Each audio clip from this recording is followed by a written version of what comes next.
오늘 우리에게 주시는 하나님 말씀입니다. 오늘 우리에게 주신 하나님 말씀은 누가복음 18장 35절에서 43절까지 말씀입니다. 누가복음 18장 35절에서 43절까지 말씀.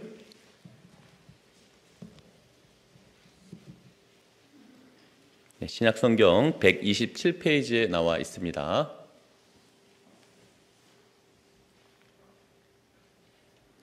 제가 하나님 말씀 봉독하도록 하겠습니다. 여리고에 가까이 가셨을 때 한 맹인이 길가에 앉아 구걸하다가 무리가 지나감을 듣고 이 무슨 일이냐고 물은데 그들이 나사렛 예수께서 지나가신다 하니 맹인이 외쳐 이르되 다윗의 자손 예수여 나를 불쌍히 여기소서 하거늘 앞서가는 자들이 그를 꾸짖어 잠잠하라 하되 그가 더욱 크게 소리질러 다윗의 자손이여 나를 불쌍히 여기소서 하는지라. 예수께서 머물러 서서 명하여 데려오라 하셨더니 그가 가까이 오매 물어 이르시되 내게 무엇을 하여 주기를 원하느냐. 이르되 주여 보기를 원하나이다. 예수께서 그에게 이르시되 보라 내 믿음이 너를 구원하였느니라 하시매 곧 보게 되어 하나님께 영광을 돌리며 예수를 따르니 백성이 다 이를 보고 하나님을 찬양하니라. 아멘. 저는 그 서설노회에 17년 차 소속이 되어 있고요. 그래서 서설노회에 특별한 애정을 갖고 있는데 화성교회는 제가 옛날에 청년부 특강으로 한 10년이 넘은 것 같습니다. 그때 한번 청년들 대상으로 한 2번 정도 특강한 기억이 있는데 특별히 화성교회는 늘 제 안에 17년 정도 있으면서 큰 행님 같고 우리 서설노회와 합신 전체에 큰 장자 같은 느낌이 있는 교회라 이렇게 우리 담임으로 또 섬기고 계시는 우리 이현수 목사님 이렇게 와서 제가 전도로 또 특강을 섬길 수 있어서 너무 감사하게 생각합니다. 1시간 짧은 시간이지만 정말 유익한 시간이 되었으면 좋겠습니다. 그래서 제가 가지고 있는 또 하나님 주셨던 마음들 또 노하우를 최대한 다 쏟고 가는 방향으로 하도록 하겠습니다. 집중해서 잘 들어주시면 좋겠습니다. 이제 코로나가 끝났습니다. 거의 끝난 작년까지 거의 끝난 것 같아요. 그런데 여전히 한국 교회는 제가 전국에 여러 담임 목사님들 만나고 전도에 열정이 있는 분들을 만나서 교제를 하다 보면 여전히 코로나 후유증에 시달리고 있습니다. 여전히 쉽지 않습니다. 가나안 성도가 200만 정도 그전에도 있었는데 여전히 진행 중이고요. 그 다음에 새로운 용어가 하나 생겼죠. 많이 들어보신 분들도 있을 텐데 플로이팅 성도라고 해서 유동적인 왔다 갔다 정착하지 못하고 떠돌아다니는 성도들이 급증했습니다. 그게 한 100만 정도 된다고 그러죠. 그리고 이제 한국교회 전반적으로 많은 교회 공동체마다 고민하는 게 20대, 30대, 40대가 돌아오지 않고 있습니다. 여전히. 그래서 어떤 교회는 뭐 30%, 어떤 교회는 더 많이. 그래서 담임 목사님들이 늘 이 마음의 부담감을 가지고 어떻게 할까? 하나님 앞에 씨름하면서 또 고민을 하고 있습니다. 하성교회는 어떻습니까?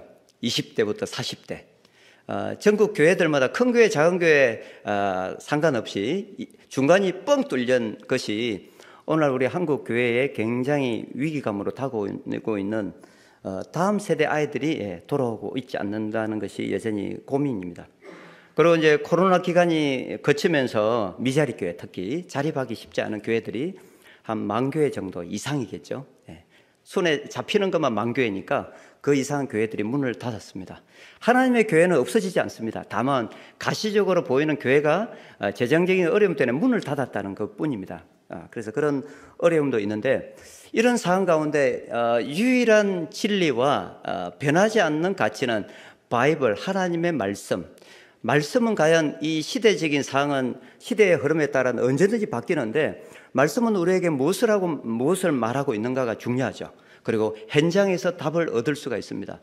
그래서 저는 나이가 80이 되어도 현장에서 하나님의 하트와 사랑의 마음을 가지고 따뜻한 할아버지의 미소를 가지고 죽어가는 영혼들을 향해서 예수 그리스도에 대해서 인격적으로 전하려고 하는 마음이 있습니다. 그래서 가슴이 늘 뜨끈뜨끈한 마음을 유지하려고 애를 쓰고 있습니다. 자, 성경적인 진단은 그럼에도 불구하고 마태복음 9장 37절에 있는 것처럼 추수할 곡식은 많다. 예. 동의가 되십니까? 예. 추수할 곡식은 많다. 예수님이 직접 하신 겁니다. 그러므로 일꾼이 부족하다고 얘기합니다. 이렇게 추수할 곡식이 많은데 나가서 추수할 일꾼이 부족하다고 예수님이 단식하시지 곡식이 없다, 그런 얘기는 한 적이 없습니다. 이게 성경적 진리를 믿는다면 저희들은 열심히 밖에서 곡식을 찾아야 될 이유가 있는 거죠. 그리고 현장에 만나보면 제가 코로나 시절에도 전도 훈련도 하고 전도를 하고 지금도 여전히 전도를 하고 있지만 추수할 곡식은 있습니다. 현장에 없기 때문에 전도가 어렵고 쉽지 않다 이런 얘기하지, 현장에는 사람들이 너무 많이 준비되어 있다는 것을 늘 경험합니다. 그래서 제가 20몇 명을 만났는데 한 번도 퇴짜를 받지 않았습니다. 인격적으로 대화도 하고 예수 그리스도에 대해서 소개도 할 수 있었는데, 자, 이런 사항들 가운데 가장 효과적인 방법이 무엇이겠습니까? 성경에 대해서 고민하고 현장에서 답을 찾아가는데, 말씀을 적용해 나가면서 답을 찾아야 되는데, 여전히 우리는 옛날의 과거에 이 시대가 바뀌면서 패러다임이 확 바뀌었는데도 옛날의 그 행태나 이 모습을 그대로 갖고 있습니다. 시대는 완전 바뀌었습니다. 여전히 밖에서 이 전도를 적극적으로 하는 건 좋은데 이제 불편한 일이 되어버렸습니다. 그래서 통계를 보면 지하철에서 불편함을 주는 행위로 3위가 이동상인 물건 판매에 가까운 이제 안내 방송 뜨죠. 그 다음에 2위가 이제 지객, 밤늦게 이렇게 지하철 타면 1호선 특히 타면 지객들이 있습니다. 불편함을 주는데, 그 다음에 1위가 전도라고 얘기하고 있습니다. 이게 이제 일반 사람들이 생각하는 정서입니다. 불편합니다. 어떻게 해야 될까요? 시대가 바뀌었고 사람들이 바뀌었고 듣기 싫어하는 이 시대에 저희들이 어떻게 해야 될까요?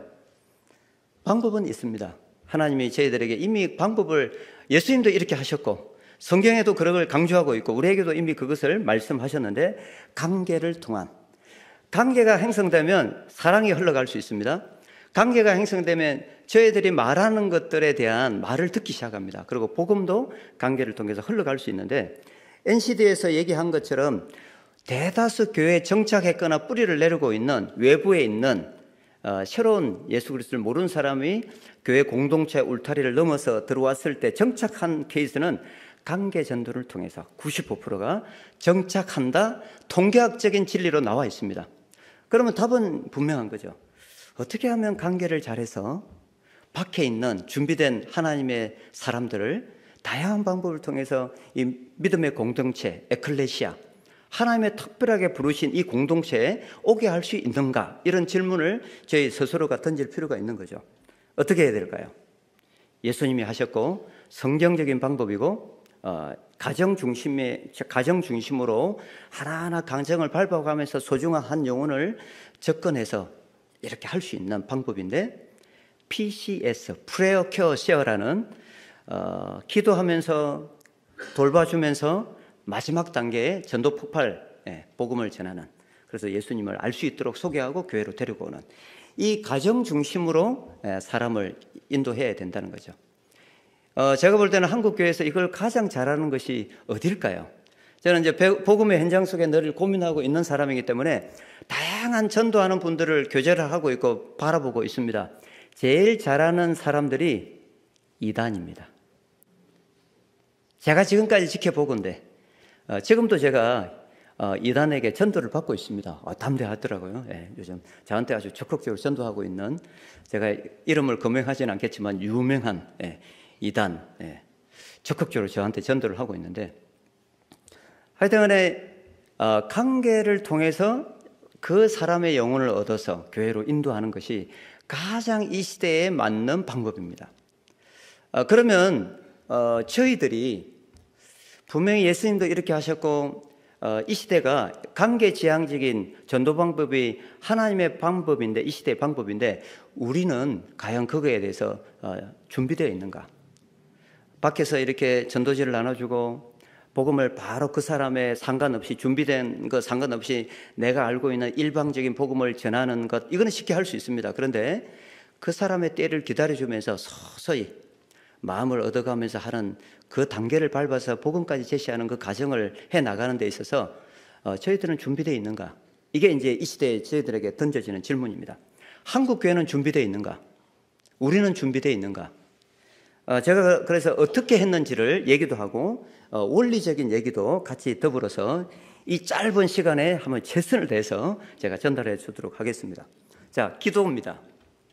기도하면 보통 하나님과 소통하는 거죠. 하나님과 대화하는 것이고, 우리가 하나님 앞에 기도해야 될 제목들이 굉장히 많은데, 교회적으로, 민족적으로, 개인적으로, 가정적으로 그 기도를 가지고 십자가 앞에 무릎 꿇고 하나님 앞에 애통함으로 기도하는 것이 기도인데, 이 기도를 밖에 있는 양들을 향해서, 하나님께서 그래도 예비된 사람들을 향해서 기도하는 것입니다. 예수님이 그것을 이렇게 하셨습니다. 대제사장적 기도라고 해서 우리가 잘 아는 요한복음 17장, 제가 굉장히 좋아하는 말씀인데, 자, 예수님 스스로를 위해서 기도하셨습니다. 얼마나 위대한 이 사명을 감당하기 위해서 이 땅에 성육신 하셔서 오셔서 십자가를 진다는 것이 성육신 하신 예수 그리스도께서 얼마나 고민이 많았겠습니까? 그래서 스스로를 위해서 기도하셨고, 그 다음에 떠나고 남겨두는 제자들을 위해서 기도하셨고, 그 다음에 제가 주목하는 20절부터 26절, 특히 20절, 먼 미래에 예수 그리스도를 믿게 되어서 공동체가 될 미래의 하나님의 건속들을 위해서 기도하셨다는 거죠. 자, 그래서 이제 몇 가지를 제가 짤막하게 추려서 이렇게 2절, 6절, 9절, 20절을 제가 이렇게 추렸습니다. 자, 예수님이 기도 속에서 한 가지를 발견할 수가 있습니다. 자, 예수님이 어떻게 기도하셨습니까? 성경을 해석하는 시간이 아니기 때문에 전도와 관련해서 제가 그냥 바로 본론적으로 얘기하도록 하겠습니다.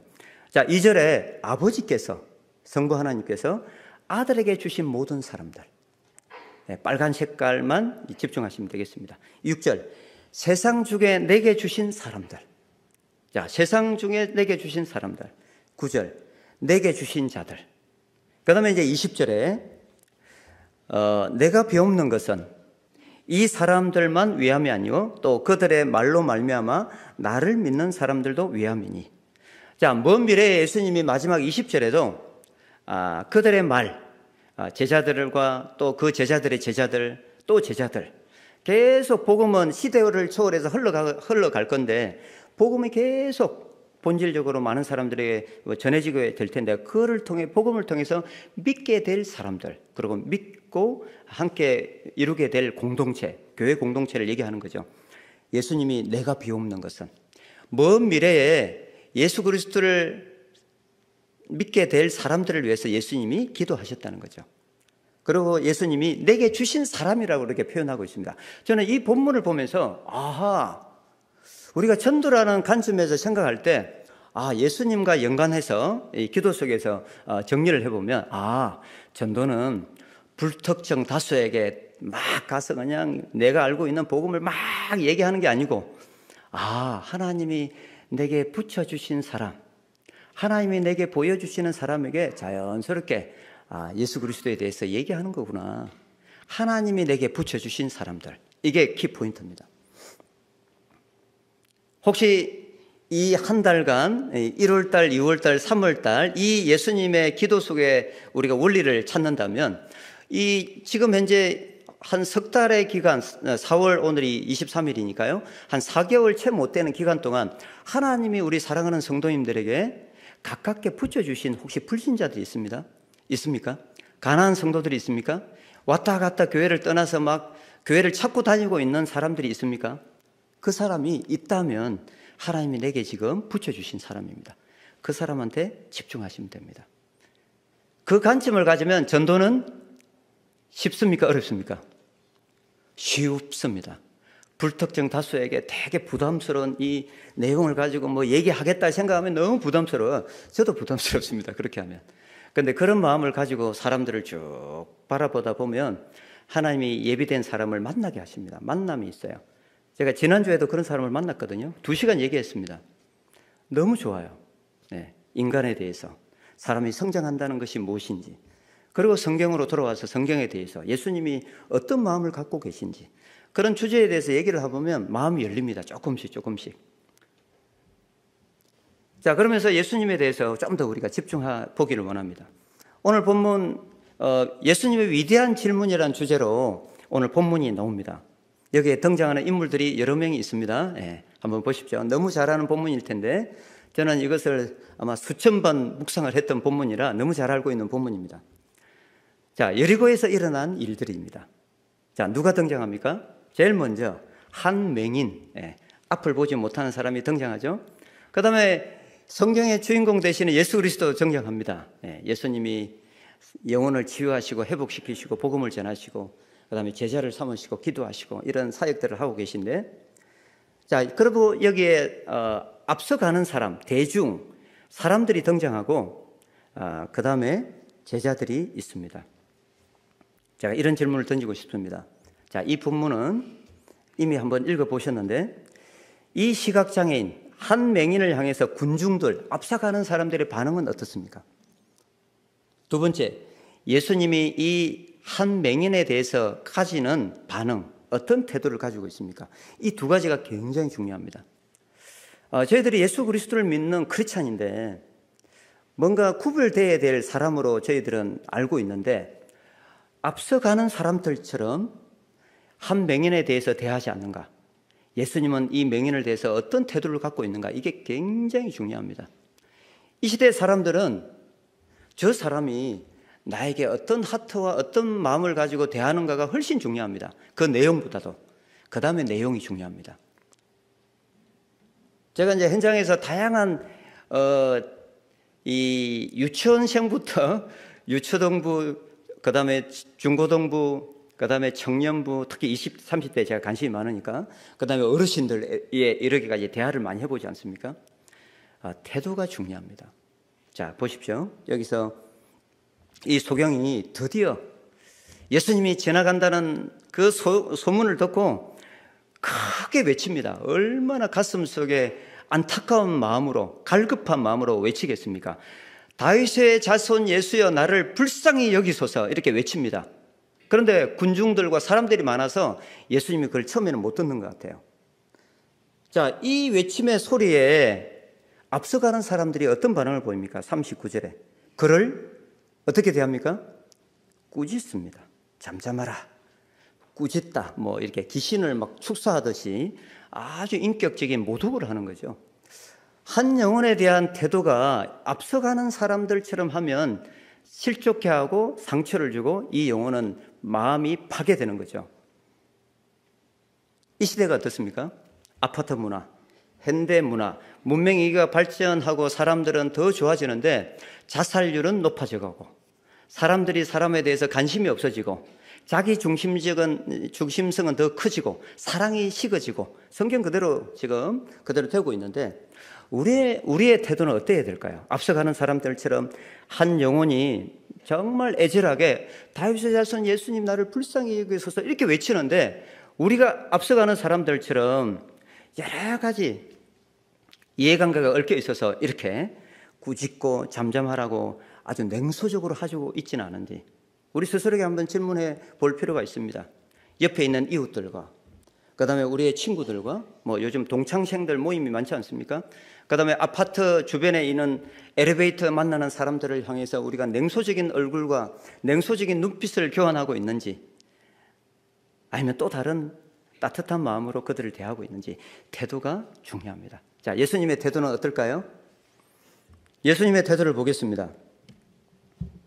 자, 한 번 더 이 앞서가는 사람들이 잠잠하여 꾸짖을 때 이 맹인은 기죽지 않고 담대하게 한 번 더 얘기합니다.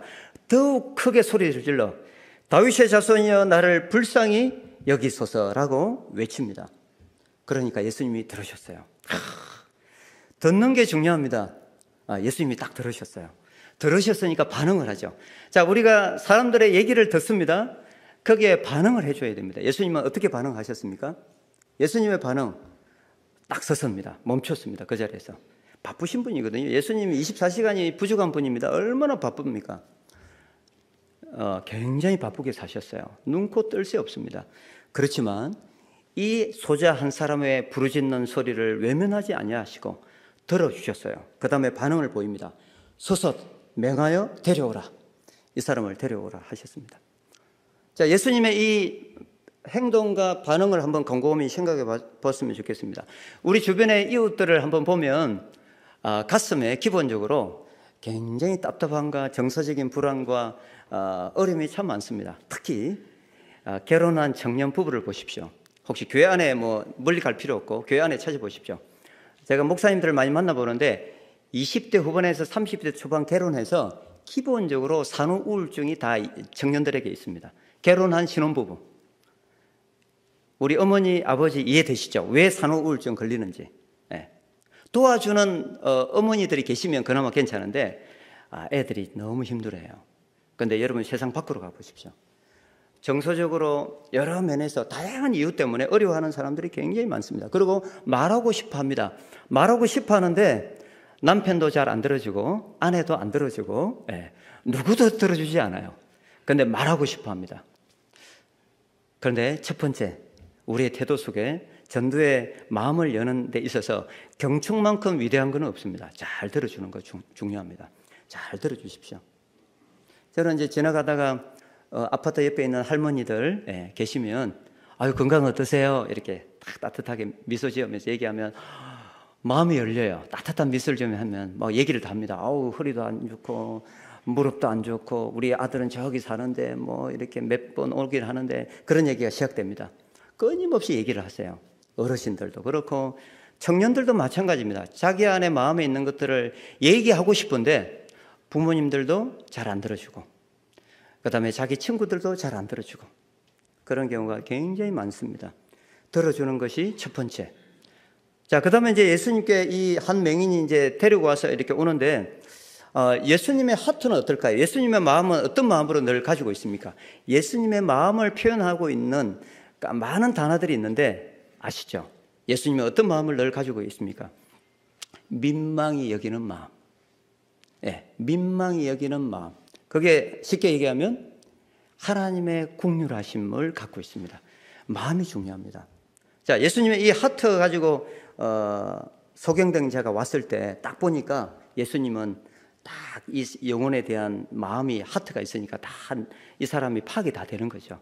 어떤 어려움이 있고 어떤 상황이 있는지 다 눈에 보입니다.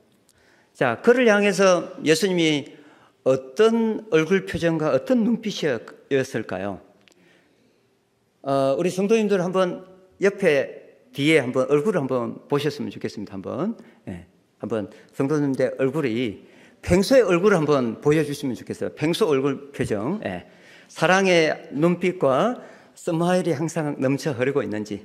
우리는 예수 그리스도 안에서 엔조이를 하는 사람이 아니라 조이를 하는 사람이잖아요. 기쁨이 항상 있는 사람이거든요. 그런데 사람들이 그걸 압니다. 불신자들이 우리가 살아가는 패턴이 다 반경 거기서 거기기 때문에 잘 알아요. 오, 저 권사님은, 저 집사님은, 저 집사님은, 저 성도님은 왜 저렇게 날마다 기쁘지? 나는 늘 마음에 우울이 있고 어려움이 있고 힘듦이 있는데 왜 저분은 저렇게 항상 기쁨이 있을까? 그게 정말 중요한 시대입니다. 진정성이 통하는 시대이기 때문에 그렇습니다. 마음과 마음이 서로 이어지는 시대이기 때문에 그렇습니다. 그래서 여러분, 예수님이 그 영혼에 대한 하나님의 사랑의 마음을 가지고 따뜻한 눈과 따뜻한 마음을 가지고 쳐다보니까 이 사람이 그 자체가 아마 은혜가 됐을 것 같아요. 우리의 마음이 예수님을 영원토록 닮아가기를 원한다면 예수 그리스도의 전인격적인 요소가 우리 안에 담겨야 됩니다. 저를 보고 사람들이 얘기를 합니다. 정보석 닮았다고 많이 얘기합니다. 실제로 그렇게 보이시는지는 잘 모르겠지만 저는 그런 얘기를 하도 많이 들었는데 저는 듣고 싶은 얘기가 지구정 목사님은 예수 그리스도의 인격이 당신의 삶을 보면 드러납니다. 제가 80대가 되면 어떤 인격을 가지고 있는지 모르겠어요. 정말 따뜻한 존재 자체가 선한 영향을 미치기를 원하는 제 카톡 프로필에도 그렇게 되어 있지만 예수 그리스도의 향기와 인격이 저 안에서 흘러가기를 원합니다. 저를 보는 사람들이 우리가 그렇게 되어 있기를 소망합니다. 그러면 불신자들이 주목합니다. 그때부터 전도의 기본적인 베이스가 된다고 생각합니다. 지금 이 시대는 말로 해서 되는 시대가 아닙니다. 그래서 어떤 면에서는 이렇게만 될 수만 있다면 황금어장이라고 생각이 듭니다. 이 시대가 오히려 하나님이 주사할 곡식이 많은 시대. 자, 그 다음에 예수님이 마지막으로 이 가까이 온 이 사람에게 다 아시면서, 예수님 다 아시죠. 이 사람의 필요가 뭔지 다 아시죠. 근데 우리는 인간의 연약함과 한계를 가지고 있는 재성이 많은 인간이기 때문에 옆에 사람이 어떤 고민을 하고 어떤 필요가 있는지 모릅니다. 관계가 형성되고 친해져야 예수님처럼 통찰력이 생겨서 저분, 내 이웃집, 옆집 저분, 이런 가정에 어려움이 있고 이런 필요가 있어 라고 얘기하고 도와줄 수가 있는데, 얘기하기 전까지는 알 수가 없습니다. 그런데 예수님이 아시면서 저희들에게 힌트를 주기 위해서, 믿음을 보시기 위해서, 중심을 보시기 위해서 이렇게 우리가 정답은 얘기할 수 있는데, 이 사람의 형편과 처지와 필요를 아시면서 질문하십니다. 지금 이 시대의 기본적인 전도의 기본 부분은 이런 하트를 가지고 질문하는 시대입니다. 여기 어떻게 질문하십니까? 41절 질문법 한번 같이 읽겠습니다. 시작. 자, 기독교 언어로 어떻게 얘기하죠 보통? 당신 기도 제목 뭡니까? 이렇게 말을 이렇게 하는 거예요. 당신 필요가 뭡니까? 내가 무엇을 도와줄 수 있을까요? 이렇게 하는 거죠. 예, 이거는 이런 질문을 한다는 것은 기본 태도와 자세가 어떤 태도가 있다는 겁니까? 섬김의 예수 그리스도의 내가 너희 가운데 섬기는 자로 있느니라. 섬김의 하트가 있지 않으면 이 질문이 안 나옵니다. 주장하는 자세가 되지. 섬김의 베이스가 깔려있는 분들은 항상 도우려고 하죠. 기본적으로 배려가 있습니다. 그리고 당신을 내가 어떻게 도울 수 있을까요? 제가 외국의 기독교 지도자들한테 듣는 질문이 그거예요. 이게 기독교 세계관 속에 리더로 케어분들은 항상 질문이 그렇습니다. 맨 마지막에, 지구정 목사님, 저희들이 어떻게 당신을 돕기를 원합니까? 어떤 도움이 필요하십니까? 이 질문을 해요. 필요를 물어보는 거죠. 그러면 그 필요를 얘기하면 가장 실제적인 그 필요를 알아서 도와줄 수 있으면 되는 거죠. 자, 우리에게 주변의 이웃들에게 혹은 우리 자녀들에게, 그 다음에 교회를 다니다가 쉬고 있는 누구누구 어떤 집사님, 어떤 분, 주변에 얼마나 많은지 모릅니다. 교회를 쉬고 있는 분들 너무 많습니다. 교회마다 30%만 잡아도 그게 전국으로 따지면 얼마나 되겠습니까? 가난한 성도까지 포함하면, 한때 신앙생활을 잘했던 사람까지 포함하면 300만, 400만 될걸요? 그 다음에 이단까지 빠진 사람까지 생각하면 얼마나 많겠습니까? 자, 지금은 주변의 사람들의 관심을 가질 때입니다. 그런 사람이 너무 많아요. 제 눈에는 보이는데 아마 성도님들 눈에도 보일 거라고 생각합니다. 그 다음에 주여 보기를 원합니다. 주여 저는 보기를 원합니다. 그러니까 예수님이 보게 해주시고 구원에 이르는 역사가 일어났다는 것이 오늘 스토리입니다. 자, 이런 원리를 가지고 기도로 한번 접근해 보겠습니다. 자, 기도, 돌봄, 전도. 이 전략이라고 저는 생각하는데, 전략은 가장 좋은 방법이 기도입니다. 우리가 이미 너무 잘 알고 있는 건데, 우리 주변에 가까운 사람들을 또 새롭게 알게 된 사람들에게 기도를 통해서 친밀해질 수 있습니다. 제가 노방 전도를 하는데 복음을 제시하지 않거든요. 제가 옛날에 사행일을 암송하고 있는 사람이기 때문에 90년도 2000년도 늘 사행일을 달달달 외워가지고 막 불특정 다수에게 복음 전하고 예수님을 준비된 사람 만나가지고 받아들이고, 교회 장로님도 계시고 권사님도 계시고 또 선교수도 있고 목회자 된 사람도 있거든요. 옛날에 90년도 옛날에는 복음을 바로 전해서 받아들이고 교회로 연결돼서 이렇게 하는 경우가 많은데, 지금은 그게 쉽지 않습니다. 저도 그걸 알아요. 그래서 지금은 그렇게 하지 않습니다. 기도를 통해서 그 사람에게 우리의 마음을 전달합니다. 기도 싫어하는 사람은 없습니다. 스님일지라도 그 사람이 어렵고 질병 가운데 있다면, 스님, 제가 교회 다니는, 하성교회 다니는 집사입니다, 목사입니다.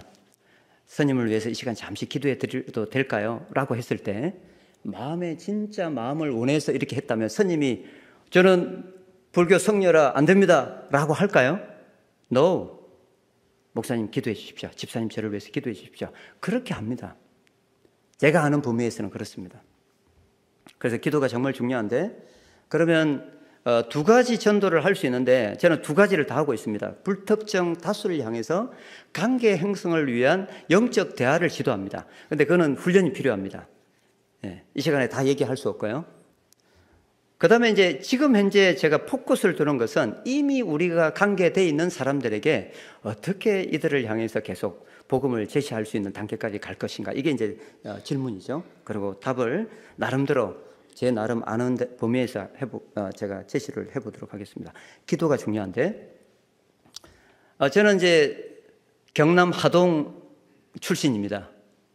아시겠죠? 서부 경남. 저는 고3 때까지 19살 때까지 불교 신자였고 교회를 한 번도 십자가를 본 적이 없는 사람입니다. 하동하면 떠오르는 절 있죠? 쌍계사, 구례 하엄사. 동네마다 절이 다 있는 동네에 자랐어요. 불심이 깊었던 아이였습니다.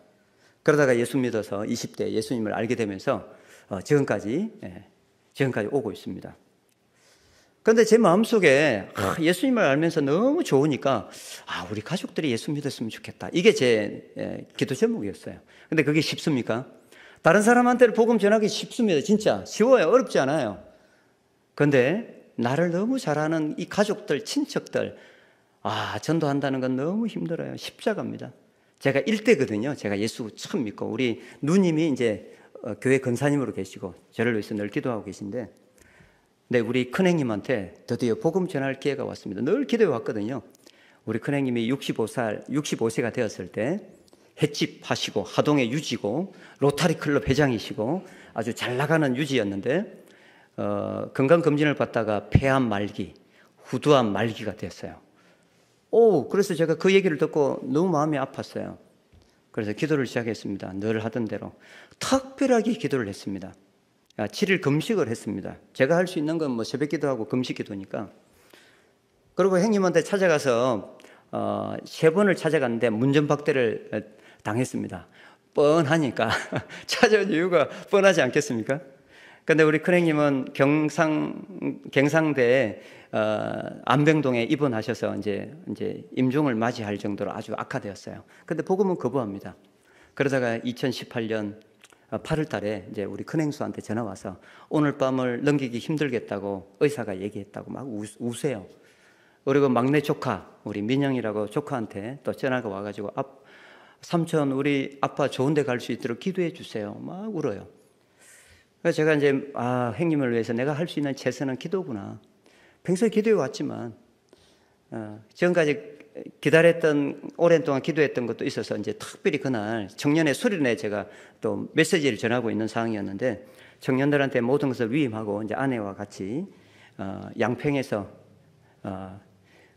봉고차 안에서 기도를 밤새 기도했습니다. 안 되면 뭐 기도하는 거죠 뭐. 근데 하나님이 5시 반 정도 됐는데 형수한테 전화가 와서 기적적으로 형님이 다시 살아났다고. 그래서 저는 이제 그 사인을 하나님이 복음을 전할 수 있는 기회를 주시는구나 생각을 했습니다. 그리고 지금도 잊지 못합니다. 2018년 8월 20일 주일 고속버스 터미널 막차를 타고 전주 경상대학병원 안병동 중환자실에 들어가니까 11시 40분. 그리고 딱 가니까 형님이 이렇게 침대에 앉아 있는 것처럼 딱 저를 기다리고 있어요. 하나님이 이미 준비해 놓으셨어요. 그리고 제가 복음을 전하기 시작했습니다. 그리고 받아들였어요. 그날 밤에 형님의 손을 잡고 밤새 같이 울었어요. 얼마나 감격스러웠는지 아시잖아요. 사랑하는 가족이 그렇게 기도했는데 돌아왔을 때 그 감격은 이루 말할 수 없습니다. 누구도 그거는 알 수가 없습니다. 그리고 형님이 그런 가운데 이제 서서히 건강이 회복되기 시작했습니다. 얼굴이 이렇게 막 산소호흡기 끼고 있고 먹지도 못하고 뼈까지 암이 전이가 됐는데 근데 얼굴이 좋아지기 시작했습니다. TV도 보기 시작했습니다. 그리고 조카들하고 이제 퇴원하면 교회 가서 세례도 받겠다 이렇게 하시고 있다가 24일 뒤에 이제 돌아가셨어요.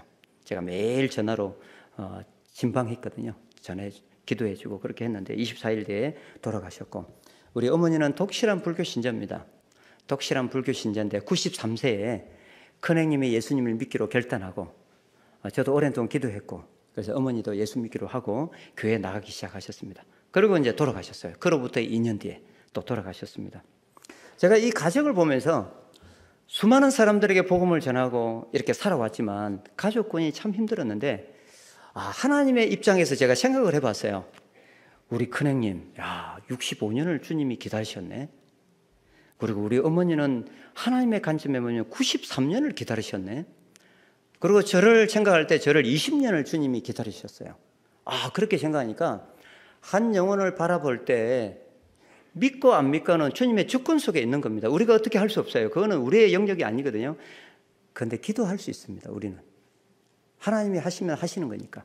그런데 주님의 입장에서, 하나님의 입장에서 그렇게 오래 기다리구나, 인내하셨구나, 사랑하셨구나 생각을 하면서 나는 한 사람을 놓고 기도할 때 어느 정도 인내하면서 그들을 향해서 기다려줄 수 있을까? 제가 이런 질문을 하는데, 우리 사랑하는 성도님들은 정말 간절하게 기도하고 있고 하나님 앞에 나오기를 원하는 사람을 향해서 몇 년 포기하지 않고 계속 기다려줄 수 있습니까? 마음속에 한번 답변을 해보시겠습니까?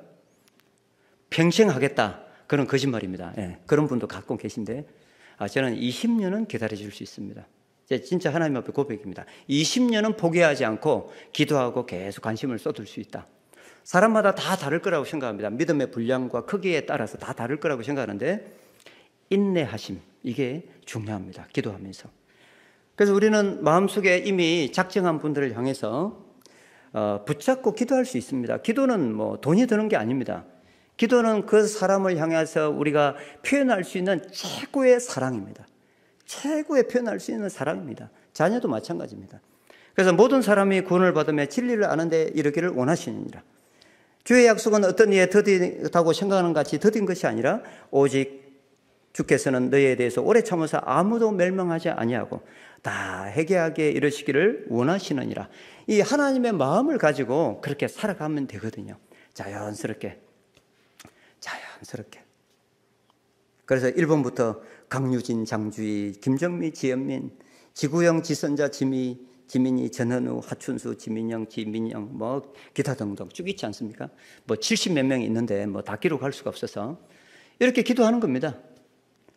가족도 있고 친척도 있고 제 친구도 있고 뭐 옆집 아저씨도 있고 그렇습니다. 하나님이 제게 허락하신 사람들, 특히 집중해야 될 사람도 있는데, 그래서 그들을 향해서는 계속 기도하고 애를 쓰고 있습니다. 그래서 우리가 멀리 떨어져 있는 사람한테 어떻게 할 것인가? 하나님은 이 시대에 카톡과 문자를 허락하셔서 그들에게 우리의 마음을 전달할 수 있습니다. 그래서 시편, 성경에 좋은 구절이 너무 많습니다. 격려가 되는 구절, 이런 것을 담아서 이렇게 딱 보내고, 언제든지 기도할 게 있으면 알려달라고, 기도하겠다고. 저희들의 최고의 무기는 기도입니다. 그런데 이제 크리스찬들의 최고의 또 거짓말이 기도해 주겠다. 그러면 책임을 져야 되는데 기도 안 해줍니다. 그러면 큰일 납니다. 제가 말하는 것은 진정성을 가지고 얘기해야 된다는 겁니다. 이거 아니면 이게 이중성이거든요. 그러면 안 돼요. 그건 거짓말입니다. 그러면 차라리 기도해 준다는 말을 하면 안 됩니다. 그런데 진짜 내가 소중하고 생각하는 사람들에게 이 문자나 카톡이나 말을 했다면 진짜 기도해 줘야 됩니다. 기도하면 하나님이 주목하기 시작하시거든요. 구하라 그러면 너에게 주실 것이요, 찾으려면 그러면 찾을 것이요, 하나님이 집중하기 시작하거든요. 자, 그래서 이미 과거에 다 연초에 하셨겠지만 핸드폰에 기록되어 있는 믿지 않는 가족이나 친척들, 주변의 이웃들이나 동창생들 다 포함해서 그분들을 한번 생각해 봤으면 좋겠습니다. 이미 적은 분들은 한 번 더 생각해 보십시오. 그런데 또 작정 안 한 분들도 있을 텐데, 그런 분들은 지금 현재 주보나 메모지에 한번 적어 보십시오. 가족이나 친구, 회사 동료, 지인, 여러 사람들, 그 다음에 과거 동창생, 사업상 거래하는 거래처, 자주 가는 가을집, 식당, 여러 사람들을 우리가 만나거든요. 하나님이 내게 허락하시는 사람들, 내가 주목해야 될 사람, 주님이 제게 관심을 갖게 하는 사람들 분명히 있습니다. 관심을 가지고 그 사람들을 한번 적어보십시오. 이 시간에 적어도 되고, 이미 적은 분들은 더 혹시 떠오르는 사람이 있다면 또 적어보십시오. 최소 10명 이상. 믿음이 분량이 되시는 분들은 더 많이. 그러고 나서 그들을 놓고 새벽 기도에 와서 기도하는 겁니다. 꾸준하게. 그러고 나서 그들의 필요를 알고 계속 그것을 내 기도 노트에 적으면서 그 필요를 알고 계속 어떻게 하나님이 일하시는지 계속 살펴볼 필요가 있습니다. 제가 이제 예를 좀 들고 싶은데, 이 친구는 제 30년 지기 친구입니다. 예, 중학교 친구, 고등학교 친구, 대학교 친구는 아니고요. 예. 그래서 오랫동안 아는 친구인데 여전히 예수 안 믿습니다. 그리고 가끔 만납니다. 얼마 전에도 만났습니다. 부부끼리 이천에서 그 커피 마시고 저를 너무 잘 알아요. 그리고 얘기합니다. 제가 어떤 이유 때문에 만나는지도 압니다. 구정아, 아직까지는 내가 안 믿긴다. 예. 아직까지는. 그래서 기다려주고 있습니다. 그리고 이제 필요는 늘 물어보죠. 그래서 이 친구는 특전사 출신이기 때문에 얼굴이 좀 흠성없게 생기지 않습니까? 키가 1m 86의 특전사, 저격 요원으로 훈련받고 지금은 이제 직장 생활하고 있는데, 그 군대에서 생활을 하다가 이 탄창이 터지면서 귀 고막이 이렇게 나갔어요. 그래서 지금도 자동차 삑 하는 소리가 지금도 들립니다. 얼마나 고통스러울까요? 자존심이 워낙 강한 친구라, 경상도 자존심 강한 아주 전형적인 그런 사람인데, 저한테 이제 오픈해서 그런 필요도 얘기하고 기도도 부탁합니다. 그리고 와이프 되시는 분도 제가 오랜 동안 기도해서 교회를 좀 다녔다가 약간 불교 신자였기 때문에 한 40%는 불교, 60%는 기독교 이거예요. 그래서 제가 이제 기도하면서 계속 만나면서 완전 하나님의 사람으로 잘 될 수 있도록 이렇게 만나는 겁니다. 자녀 2명이 있거든요. 꾸준하게 포기하지 않습니다. 벌써 30년이 됐습니다. 자, 이거는 우리 조카입니다. 예, 조카. 지금 스페인에 가 있는데 스페인 사이를 만나서 이렇게 결혼해서 아이도 있습니다. 아이는 이제 주일학교 다니는데 계속 제가 전도하고 있습니다. 다른 게 아니고요. 이들의 필요를 제가 아니까. 가족들은 어떤 필요가 있는지 알고 있지 않습니까? 그리고 가끔 물어봅니다. 삼촌이 늘 기도하고 있는데 어떤 기도 제목이 있니? 바로 물어봅니다.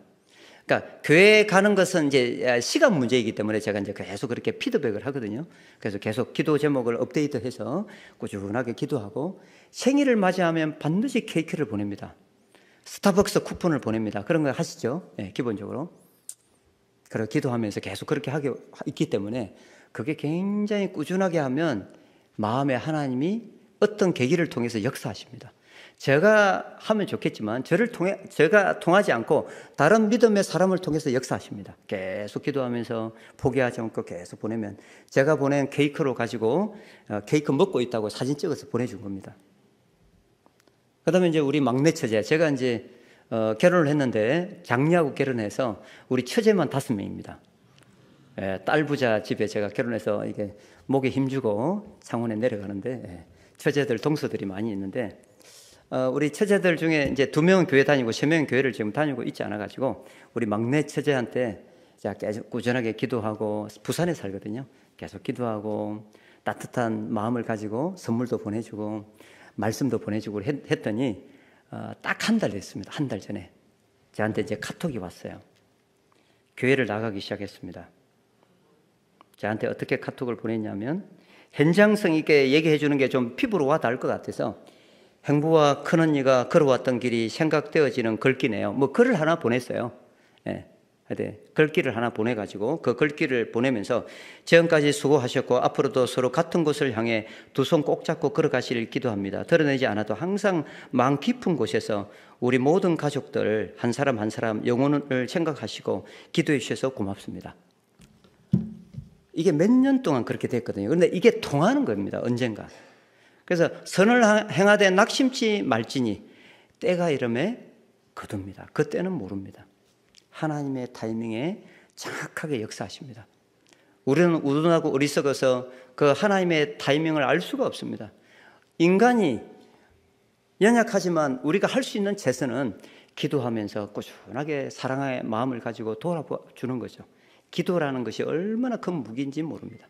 불신자들한테 기도는 엄청난 무기가 될 수 있다는 것을 확신하시고 기도로 그들을 돌봐주십시오.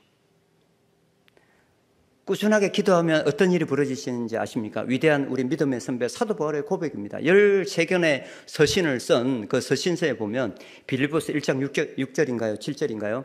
너희가 내 마음에 있음이며, 기도를 그 영혼을 놓고 계속 불신자든 뭐 믿는 믿음의 동력자든 계속 기도하다 보면 특히 자녀들, 그 아이가, 그 태신자가 제 마음속에 쑥 들어와 있는 것을 발견하게 됩니다. 그럼 뭐가 생길까요? 그 영혼에 대해서 관심을 가질 수밖에 없습니다. 기도하고 있는데 관심이 없다? 그 기도는 잘못된 기도죠. 아니, 내가 기도하고 있는데 하나님께 내가 부르짖고 있는데 그 영혼이 어떤 상태에 있으며 어떤 어려움이 있는지 관심을 가지지 않는다? 살피지 않는다? 그런 기도가 이상한 기도죠.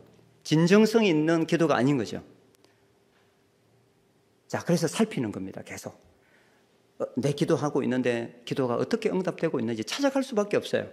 참외 하나 들고 사과 하나 들고 옆에 이웃집이라면 찾아가서 따뜻한 미소와 함께 그걸 주면서, 아이고 세댁, 우리 집에 이번에 과일을 한 박스 샀는데 세댁이 생각나서 이렇게 격려될 것 같아서 찾아와서 줘. 이거거든요. 뭔가 뭐 거창한 게 아닙니다. 그냥 마음에서 우러나온 거, 우리 집에 있는 거, 거창한 게 아니고 마음에 있는 거 그냥 나눠주면서 따뜻한 미소 한마디, 기도하고 있을게, 기도하고 있어, 이렇게. 그러면 마음을 열거든요. 자, 그래서 이렇게 할 수 있는 거죠.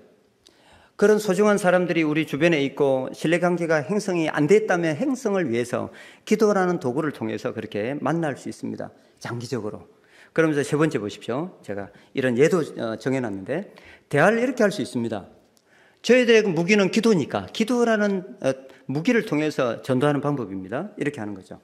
제가 뭐뭐님을 위해 매일 새벽마다 기도하고 있는데 누구 어떻게 되었나요? 기도 제목 어떻게 되었나요? 이렇게 물어볼 수 있는 거죠. 그러니까 자연스럽게 대화하는 식으로 물어보면 물어보는 것 자체가 관심이거든요. 이분이 나를 위해서 기도하고 있네? 누가 자기를 위해서 이렇게 꾸준하게 관심을 가지고 기도하는 사람들이 어디 있습니까? 세상에. 다 이기적인 세상인데 관심을 가지는 것도 감동이고 그 다음에 기도해 준다는 것도 감동입니다. 우리 옆집에 있는 사람에게 그렇게 한다면, 그리고 진짜 마음을 열고 그런 마음으로 다가서서 얘기했다면 이 사람은 말을 안 해도 아마 눈물을 흘릴 정도의 감동이 있어요. 그런데 응답이 만약에 됐다. 권사님, 저번에 권사님 기도해 주셔서 우리 아이가 많이 좋아졌어요 하면 신뢰관계가 구축이 됩니다. 그러면 어떤 말도 가능해요. 힘들면 제일 먼저 누구한테 전화할까요? 권사님. 부모님, 장인, 장모, 부모님이 아니고 권사님한테 전화합니다. 그거 당연한 거죠. 가장 나를 아끼고 기도해 주는 분인데 그럴 수밖에 없죠. 그 다음에 응답이 안 된 경우, 아직 해결이 안 됐거든요. 너무 낙심하지 마세요. 제가 계속해서 기도하겠습니다. 기도 응답이 아닐지라도 꾸준한 관심과 이런 사랑이 사람들의 마음이 하나님에 대해서 문이 열리는 거죠.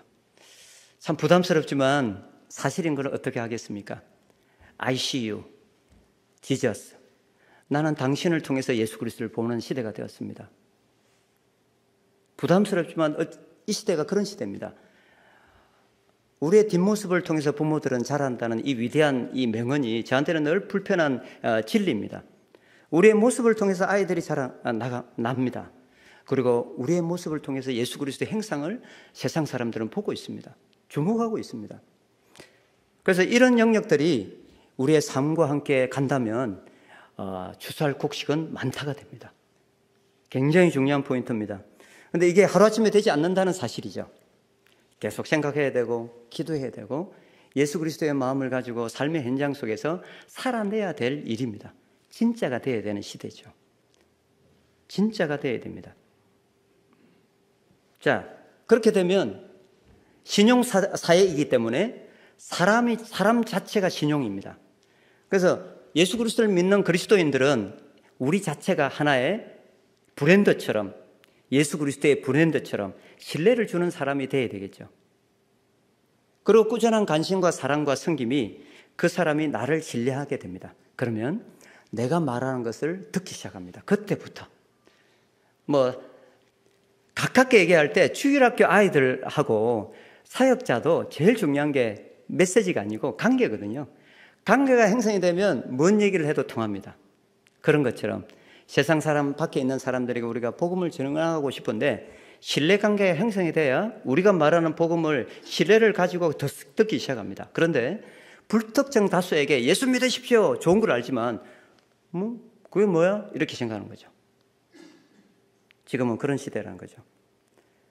그리고 계속 기도를 하다 보면 통찰력이 생겨서 그 사람을 어떻게 대해야 될지 자연스럽게 체득되어지게 되어 있습니다.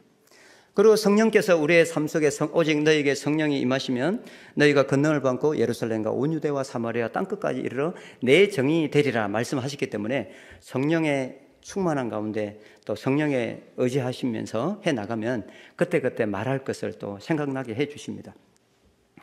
자, 그래서 기도 제목을 계속 발전시켜 나가는 거죠.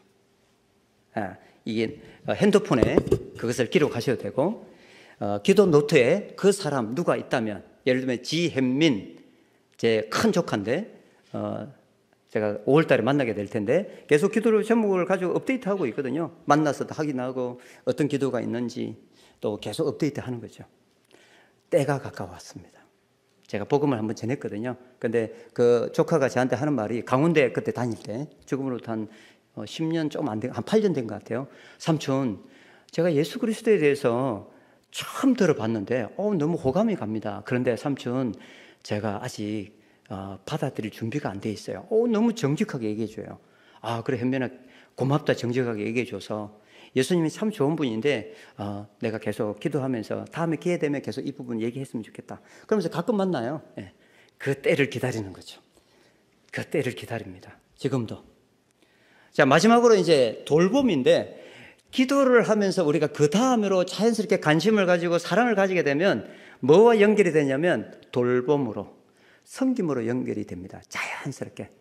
그런 사례는 너무 많습니다. 이 시간에 그 사례를 얘기할 시간이 없기 때문에 얘기할 수는 없는데 원리적으로 저희들에게 예수님이 이런 질문을 던지십니다. 누가복음 10장 33절부터 35절. 한 비유죠. 비유입니다. 앞에 거 다 잘라먹고 이게 것만 딱 그냥 생각하겠습니다. 어떤 사마리아 사람이 여행을 하고 있는데 우리가 잘 아는 스토리죠. 강도 맞는 사람을 만났습니다. 이웃. 여기서 핵심의 메시지는 우리에게 던져지는 질문은 네 이웃이 누구냐입니다. 우리 이웃은 누굴까요? 정답은 뭘까요? 돌아보아야 될 사람. 돕지 않으면 죽을 사람. 그것이 우리의 이웃입니다. 여기서 말하는 것은. 그런데 우리의 이웃은 너무 우리가 편협적이고 이 사고가 너무 좁아서 이웃을 너무 제한하는 것 같아요. 예수님은 유대를 뛰어넘어서 이방을 뛰어넘어서 죽어갈 수밖에 없는 사람들에 대해서 내가 돕지 않으면 이 사람 죽어요. 당장. 그게 우리의 이웃이라고 성경은 말하고 있거든요. 자, 그래서 어떤 사마리아 사람이 굉장히 바쁜 사람입니다. 여행하는 중에 바빠요. 자기 스케줄이 있어요. 계획이 다 있습니다. 그럼에도 불구하고 그의 하트는 뭐가 있습니까? 강도 만난 사람이 이게 죽어가고 있어요. 딱 그 사람을 발견했어요. 제가 어느 담임 목사님한테 이 질문을 했는데 목사님 11시 대예배인데요. 설교하러 지금 차를 타고 가고 있는데 앞에 누가 다 죽어가고 있어요. 목사님 어떻게 하시겠어요? 이게 현실적으로 진짜 그런 적이 있었어요. 그 담임 목사님은 그 질문에 수석 장로님한테 양해를 구하고 그 죽어가는 사람을 112 부르고 그 다음에 조치를 취한 다음에 차를 타고 교회로 갔대요. 성도들이 다 이해했답니다. 화성교회도 충분히 이해하시겠죠? 혹시 목사님이 그런 일이 발생해서 늦게 올지라도 또 그걸 지금 이 시대의 예로 생각하면 이게 쉬운 게 아니거든요. 쉬운 게 아닙니다. 일정이 있는데 이런 상황이 생겼을 때 과연 그렇게 할 수 있는가? 자, 이 사람이 어떻게 했는지 한번 보겠습니다. 행동을 한번 보십시오. 제가 빨간 걸로 이렇게 바꿨어요. 이렇게. 자, 제일 먼저 불쌍히 여겼습니다. 이 앞에 등장하는 제사장과 레위인은 불쌍히 여겼다는 단어가 나오지 않습니다. 사후에 한번 읽어보십시오. 그런데 이 사마리아 사람은 여행하는 중에 그를 보고 불쌍히 여겼어요. 너무 안타까웠어요. 안타까운 마음을 가진 하트에 가진 사람은 그냥 넘어갈 수 없어요. 어떻게 해야 될까 생각했겠죠. 그 다음에 반응하기 시작합니다. 어떻게 반응합니까? 가까이 갔습니다. 가까이 가는 게 중요합니다. 멀리 떨어져 있으면 알 수가 없어요. 가까이 가야 됩니다. 이 사람이 어떤 문제가 있는지. 그리고 기름과 포도주, 이 돈이 들죠. 기름과 포도주는 이 당시에 소중한 거잖아요. 자기 가진 것을 깨뜨려서 그 상처에 붓고 그 다음에 싸매고 돌봐주는 거죠. 자기 짐승에 태워, 자기 타는 나귀가 되겠죠. 뭐 태워서 주막으로 갔습니다. 그 다음에 돌봐줬습니다. 그로 끝나지 않았어요. 이튿날 그가 주막 주인에게 데나리온 2를 내어주면서 돈을 또 투자합니다. 이 사람을 돌보아 주라. 비용이 더 들면 내가 돌아올 때 갚아주겠다. 야, 끝까지 책임지지 않습니까? 끝까지 책임지는 사랑. 하나님이 자기 사람을 사랑하실 때 끝까지 사랑하시느니라. 요한복음 13장 1절. 거기에는 배신할 베드로, 배반할 가슴에 대못을 박을 가룟 유다도 포함되어 있는데 예수님은 끝까지 사랑하셨다고 얘기합니다. 저는 그렇게는 못합니다. 그런데 이 사마리아 사람, 예수님의 모델이죠. 끝까지 책임지는 자세. 시간을 투자하고 돈을 투자합니다. 그리고 그 영혼을 얻습니다. 저희들이 이 시대에 해야 될 일이 뭘까요? 우리 사랑하는 자녀들, 우리 주변의 친구들, 그리고 지금도 고통 속에 있는 20대, 30대 청년들. 제일 어려운 나이거든요. 이 시대 아이들이. 그들이 고통 속에 신음하고 있는데 우리가 살려야 되지 않겠습니까? 우리는 건지는 사람으로, 살리는 사람으로 부르심을 받은 소명자입니다. 그는 직분 상관없습니다. 예수 그리스도를 믿은 사람이라면, 예수님의 십자가를 경험한 사람이라면 우리 주변에 죽어가는 사람들을 다양한 내 가지고 있는 행편과 처지에 맞게끔 오버하면 안 되고 믿음의 분량만큼 내가 가진 재정과 내가 가진 시간들을 투자해서 이렇게 섬길 때 하나님이 우리를 통해서 놀라운 일을 행하십니다. 요한복음 6장 39절 40절 제가 큐티하면서 너무 은혜가 돼가지고 이걸 하면서 마무리하도록 하겠습니다. 이 두 말씀만 같이 한번 읽어보도록 하겠습니다. 자, 시작.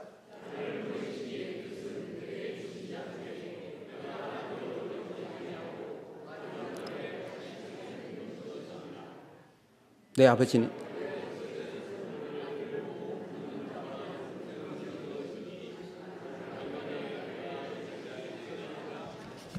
아멘. 살리는 사람이 되었으면 좋겠습니다. 이 사람이 선택받은 사람일까? 선택받지 못한 사람일까? 그런 주님께 맡겨야 됩니다. 우리가 해야 될 일이 뭘까? 하나님의 마음을 가지고 기도하고 돌아보면서 기회가 된다면 때에 복음을 전하는 것. 그게 우리가 해야 될 일입니다. 하나님의 주권은 주님께 맡기고 우리가 마땅히 해야 될 때를 얻든지 못 얻든지 주의 복음을 전하라. 그랬으니까 그게 순종해서 우리가 반응하는 거죠.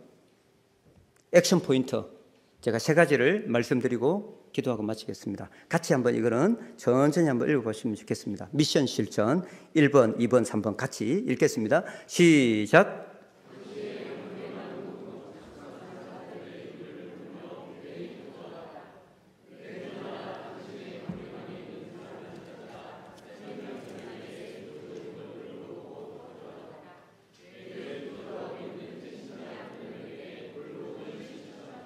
아멘. 30초만 한번 기도했으면 좋겠습니다. 네. 지금 마음속에 품고 기도하고 있는 분들이 있다면 하나님 그들을 사랑하는 마음을 주시고 그들을 위해서 기도하게 해주시고 그들의 필요를 알고 돌아볼 수 있는 넉넉한 하나님의 민망히 여기는 마음을 주님 허락해 주십시오. 짧고 굵게 한번 같이 마음을 모아 조용하게 30초 정도 기도하고 제가 기도하겠습니다.